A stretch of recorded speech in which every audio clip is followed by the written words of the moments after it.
I leave you with a dua that Rasulullah sallallahu alayhi wasallam used to make when things are very confusing. My brothers and sisters in Islam, there is no doubt that we are living in times in where things are very unclear and confusing for many people. We are living in times of fitan, tests, tribulations, trials. How many thousands and thousands of businesses around the world have closed? People have lost their jobs. People have lost their incomes. People are being tested in their world. And then people are being tested in their faith. The masajid are being closed. Congregational prayers are being banned. Salat al-Jum'ah is closed as well. People that have an ounce of iman in them, this affects them. But at the end of the day, us believers, we have a different attitude towards our worldly affairs, especially our financial affairs. We know that Allah subhanahu wa ta'ala has mentioned وَيَرْزُقْهُ مِنْ حَيْثُ لَا يَحْتَسِبْ, that Allah Azza wa Jal provides for us. For the one who fears Allah, Allah provides for him from unexpected ways. How many times has Allah provided for you? How old are you now? And Allah Azza wa Jal continues to provide for you. So I'm sure that the believer doesn't doubt that Allah subhanahu wa ta'ala's help and care for him is always there. No matter what kind of tough scenario he goes through in life, and what business and what job and what income he loses.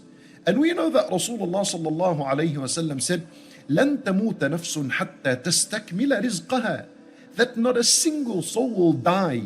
This is from among humans and animal kind as well, until he has completely taken for himself what Allah has decreed of provision and sustenance for him. And I am also certain that Allah subhanahu wa ta'ala bi'idhnillah will replace all your worldly losses, all your financial losses that are worrying you and stressing you out. Just reflect over the story of Ayyub alayhi salam. He was locked in his house, sick for 18 years, he couldn't move. And yet after this entire 18 years of sickness, Allah Azza wa Jal replaced for him his family and his wealth. Just have good thought in Allah and be optimistic and be positive. And the Nabi sallallahu alayhi wa sallam, كان يعجبه الفأل.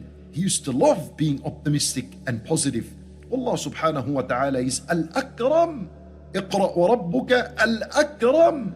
You know what Al-Akram means? Al-Akram means the one who gives abundantly without having taken anything in the first place.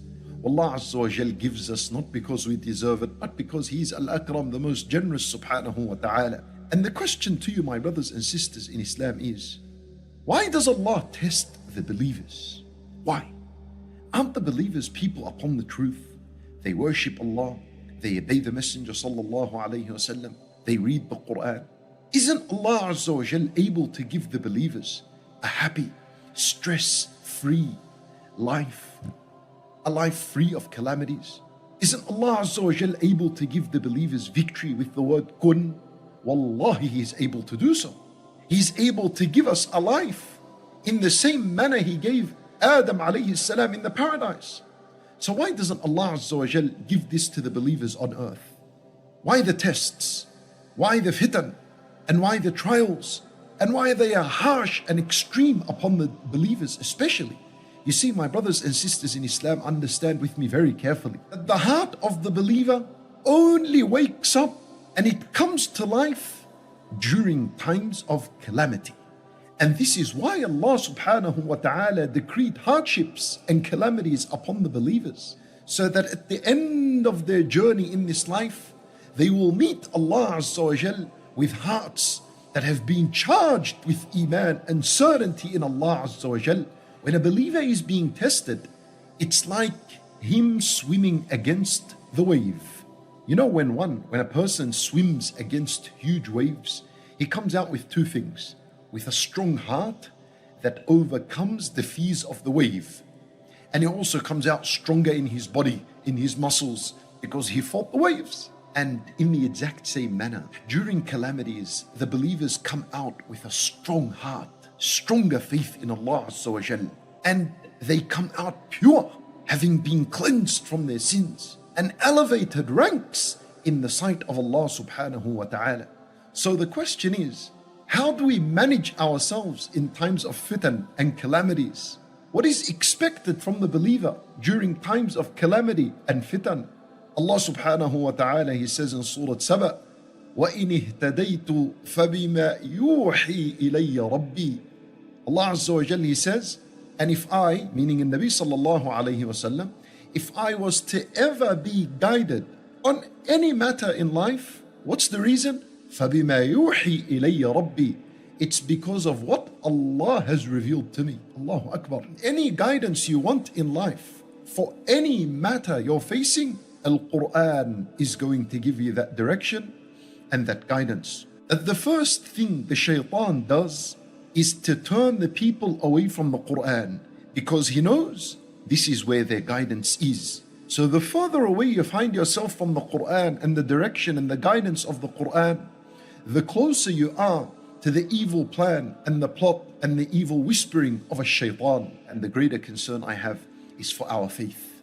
The struggle to remain firm and steadfast upon La ilaha illallah. Never ever let whatever is happening around you to interfere with your faith negatively. And never allow it to interfere with your relationship with Allah subhanahu wa ta'ala in a negative manner. Rather, the believer in times of fitan and extreme hardship must increase his iman. The biggest destruction is to commit sins during the time of calamities. Allahu Akbar. My brothers and sisters in Islam, I leave you with a dua that Rasulullah sallallahu alayhi wasallam used to make when things are very confusing and when people don't know the right from the wrong. It is a dua that best to make it in a time of quietness, in the last third of the night, when the body has rested and the heart has awakened for the sake of Allah and nothing else. There's nothing to do of the worldly affairs in the night and last third of the night. So the one who wakes up is really sincere with Allah. So get up at that time and repeat this dua every night. Repeat it until Allah Azza wa Jalla's guidance and direction comes to you. And you will see exactly clearly what's right from what's wrong. And that is the dua of Rasulullah sallallahu alayhi wa sallam, in where he teaches us to say, Allahumma rabba Jibreel wa Mika'il wa Israfil, fatir as-samawati wal-ard, alim al-ghaybi wal-shahada, أنت تحكم بين عبادك فيما كانوا فيه يختلفون اهدني لما اختلف فيه من الحق بإذنك فإنك تهدي من تشاء إلى صراط مستقيم. You're asking, O Allah, the Lord of Jibreel, the Lord of Mikael, the Lord of Israfil, فاطر السماوات والأرض, you're the creator of the heavens and the earth, عالم الغيب والشهادة, you are the knower of the unseen and the seen. When you say this, you know how much comfort and peace it's supposed to inject in your heart. Well, in a time where you don't know the unseen, you see, you and I don't know the unseen. So you resort to the one who knows the unseen, to the one who knows what's right from what's wrong. And then you say, أنت تحكم بين عبادك فيما كانوا فيه يختلفون. You, O Allah, you are the one who judges between the servants over whatever they are disagreeing upon. And then at the end ask, what do you want from Allah? You say, اهدني لما اختلف فيه من الحق بإذنك. Guide me to the truth by your permission. إنك تهدي من تشاء إلى صراط مستقيم. You're the one who guides anyone you want to the straight path.